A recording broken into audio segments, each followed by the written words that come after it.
So what we're going to try to consider is trying to draw different facial attributes relative to the human head and face. And so we're going to start off with the eye. And a lot of times when people draw eyes, they basically will draw them like this here, and then this would be, the eyebrow relative to the nose, whatever. Now, the problem with this eye is that it's very relatively close to the basic shape of the eye, except that it's completely flat. So you want to avoid that in any kind of way possible, because you want to make the eye as dimensional as you possibly can. So what you want to do is think about the fact that the eye consists of the actual eyeball, as so, which is basically a sphere.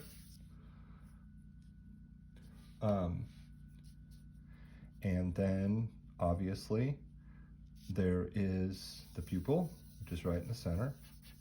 This is going to obviously be the iris, which is going to be the basic color of the eye. Now, to actually make it look dimensional, you want to drop the actual eyelids over the eye as such. Okay, and you want to make sure that you give the eyelids actual dimension. Okay, because they're actually enclosing the eye itself. Okay, so there's going to be these areas on the side where the eyelids meet, and they're going to enclose the actual eyeball, like so. Okay, so that immediately, this dimensional part of the eyelid covering the top and the bottom of the eyeball will actually make it look like it actually has volume and dimension to it. So basically you have the white of the eye, which is the sclera, and then you actually have the iris and you have the pupil. And then obviously, depending on what's happening with the lighter parts, in terms of whatever your reference point is that you're drawing from, you're going to want to give volume, value, and to different areas of the eye itself. But the main point is that you draw the eyeball first, and then you drop the eyelids over it, and that will immediately give it more dimension. And then you can go back in and start kind of refining it in terms of the value and other kind of qualities that are occurring with it. So I'm just going to do like a light placement of some context of an eyebrow, and then some just showing, just like in a really simple way, how it's kind of hooked on to the top bridge part of the nose. So anyhow, so just make sure you always start off drawing the eyeball first, and then you can draw the pupil. Obviously, whatever color the eye is going to determine the color of the iris. And then you're going to drop the eyelids over the eyeball. So when people draw a nose, and I'm just going to do a nose relative to, like, again, the kind of cartoon version of how people usually draw a nose. They always try to, it's either like at a slight angle where it's almost in slight profile, or a lot of times people will make the mistake of just drawing a line down the center and then going like this. And so just remember that there's no line, it's just the nose bone from the bridge moving down. It's because it's articulated out that you want to make sure that there's going to usually be a sense of light on top of that. So the correct way to think about drawing the nose is, again, right off the bat, like, you just want to form the ball of the nose. Okay, and everyone's noses are going to be obviously a little bit different. Okay, and then if you want to try to just like very lightly kind of have some sense of just the length, that's fine. But the ball of the nose is going to really what's going to start giving it dimension relative to the nostrils and the cartilage that's going to form the rest of it. So what I'm going to do now is I'm going to just draw basically the nostrils like this. Okay, and then inevitably, depending on what your source is, either from life or from a photo, on the bridge of the nose, it's gonna probably be a little bit darker on one side. Or, in some respects it could be darker on both sides. But inevitably it's probably gonna be like a little bit lighter in the middle. And you can use your erasers or your kneaded eraser, your other erasers, to describe that. And then you can go back and, darken areas or adjust, whatever the length or the width, determining on, whose nose you're actually drawing. But it's really important that you kind of form it that way, where you draw the ball of the nose. You kind of try very lightly to try to determine the length of it. You draw the nostrils like so. This is the cartilage coming out. It's going to be obviously like a little bit darker around that part right here. And again, I'm doing all of this with vine charcoal because I'm going to be able to be subtractive and additive with it in terms of adjusting the value and the detail as I move on. So that will kind of give you the physical characteristics of having it actually come out and look like it actually has volume and dimension to it.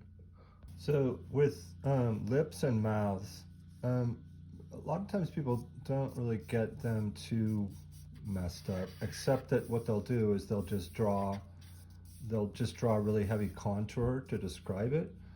And obviously you want to avoid that. I mean, there's different variables on it, but one thing for sure is to get that shape is that you just make sure that you fluctuate the contour edges of the mouth. And just so it's not just one heavy, that the line weight is not just the same. And then also just remember that lips actually have dimension. They actually turn, okay? So they're actually, they come out. And so you want to make sure that you describe it that way, that they go inward and then they actually have volume. If there was a contour, if you did like cross contour showing that they were coming out dimensionally, they would look like this, okay? It would follow how they're kind of moving out and moving in outward, okay? So that's extremely important to show that, because this is gonna show you that part where they're actually physically coming out. You're gonna be able to describe that that's gonna show the volume and the dimension of them. And that would be the same even if someone's mouth was open, like so.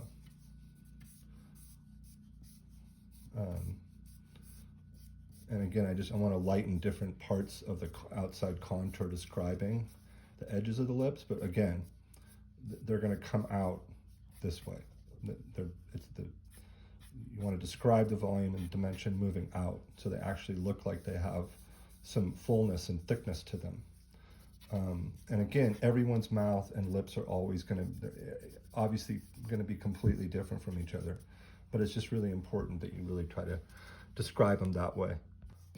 So with ears, people generally don't make that much of a mistake with an ear. They usually get the overall just outside contour shape of it, but what they'll do is they'll just do the kind of, that's pretty much it. They won't do the inner interior areas of the cartilage. That's really important. And then also, on the sides, they'll just do something like this. And again, they'll forget to try to start showing some of the kind of interior aspects of the inward aspects of the cartilage. So it's really, really important to do that, to really try to find that shape.